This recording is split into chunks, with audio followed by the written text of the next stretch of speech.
Welcome, dear students. Today, the topic of our lesson is formality and informality in English language.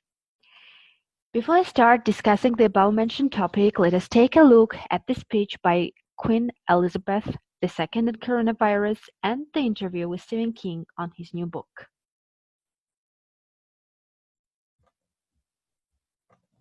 I'm speaking to you at what I know is an increasingly challenging time. A time of disruption in the life of our country. A disruption that has brought grief to some, financial difficulties to many, and enormous changes to the daily lives of us all. I want to thank everyone on the NHS frontline, as well as care workers and those carrying out essential roles, who selflessly continue their day-to-day duties outside the home in support of us all. I'm sure the nation will join me in assuring you that what you do is appreciated and every hour of your hard work brings us closer to a return to more normal times. I also want to thank those of you who are staying at home, thereby helping to protect the vulnerable and sparing many families the pain already felt by those who have lost loved ones. Together we are tackling this disease, and I want to reassure you that if we remain united and resolute, then we will overcome it.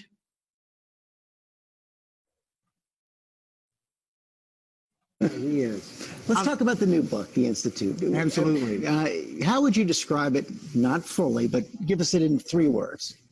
I would say that it's a story about kids who are being held prisoner to use special psychic abilities that they have in a very nasty place. The thing of it is Tom Brown's school days go to hell. Oh, okay. There's a good pitch. And it is amazing because you said this is all in your head. And for those of us who have been reading your books, that is maybe a very scary place. But is there anything that scares you? What keeps you up at night? Well, the current political situation.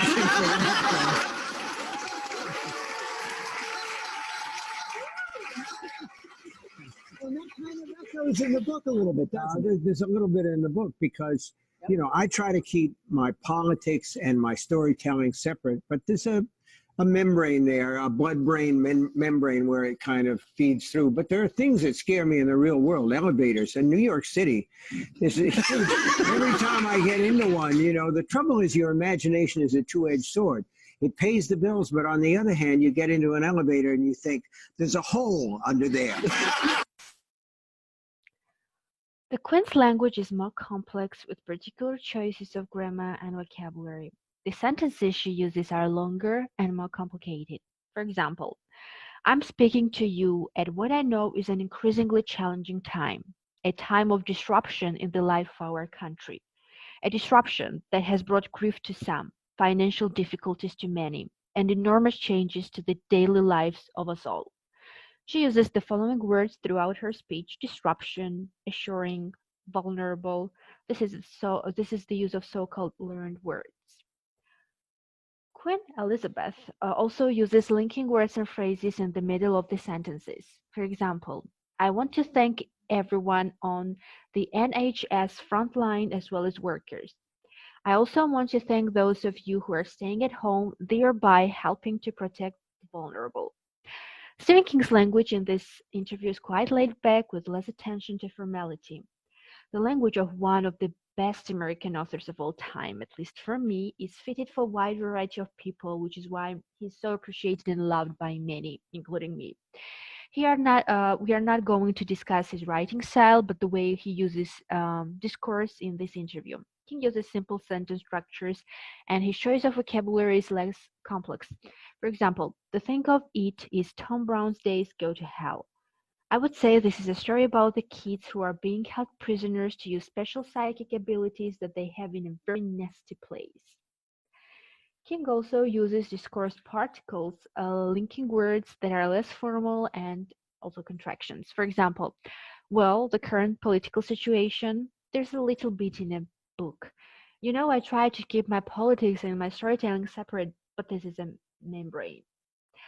No living language is simply one set of words which can be used the same way in all situations. The nature of language is such that there are an infinite variety of different ways to arrange its elements.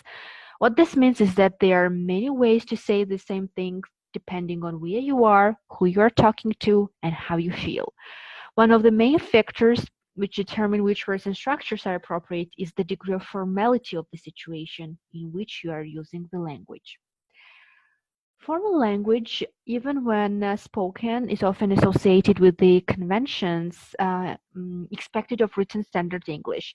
At its most extreme, formal language is signaled by complex, complete sentences, impersonality, avoidance of colloquial or slang vocabulary, and a consistent preference for learned words, often derived from Latin. Other features of formal language are the use of reported speech, indirect questions, use of modals such as could and would rather than can and will, full forms should not instead of contractions shouldn't, frequent use of the passive voice, and limited use of phrasal verbs. Informal language is characterized by a simple grammar structure that is loosely connected sentences and phrases, personal evaluation, and a colloquial or slang vocabulary. Other features of informal language are phrasal verbs, contractions, abbreviations, ellipsis, which is the omission from speech or writing of a word or words that are able to be understood from contextual clues.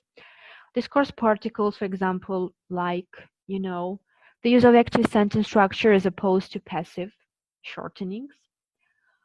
Now let's discuss some of the informal and formal words and phrases. First will appear the informal words, as you see, and phrases, and you will be able to think of any formal option of it before the answer appears.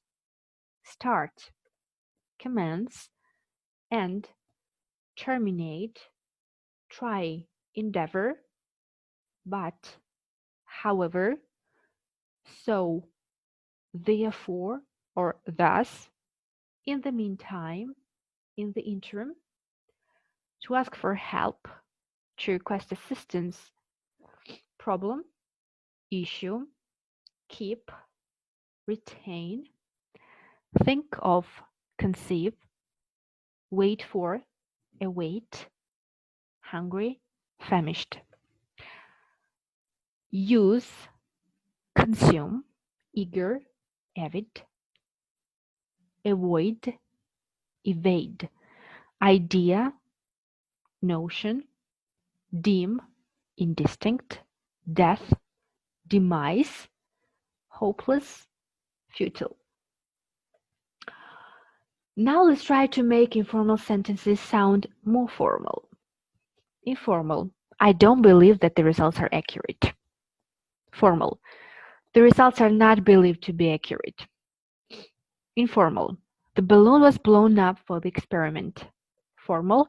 The balloon was inflated for the experiment. Informal. The results of the study were mixed up. Formal. The results of the study were confused. Informal. The girl I met in Japan was interested in working in Australia. Formal. The girl whom I met in Japan was interested in working in Australia. Informal. Sorry. Formal. I would like to apologize for any inconvenience. Informal. It was like $5, so I was like, okay. Formal. As the price of $5 was reasonable, I decided to make the purchase without further thought. Informal. It won't be a problem anymore. Formal. It will cease to be an issue. Informal. This seemed to fix the problem. Formal. This appeared to rectify the issue. Informal. I can help you to solve this problem. Formal. We can assist in the resolution of the matter.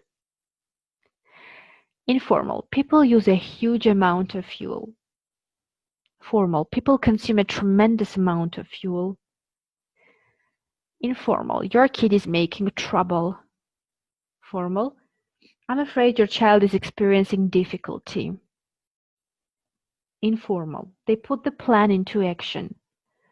Formal. The plan was implemented. Formal and informal language affects your everyday life. To some people, the use of more formal style or vocabulary is non-existent. As a society, the type of language that is used, whether it is formal or informal, is directly dependent on the culture and customs that are the most prevalent.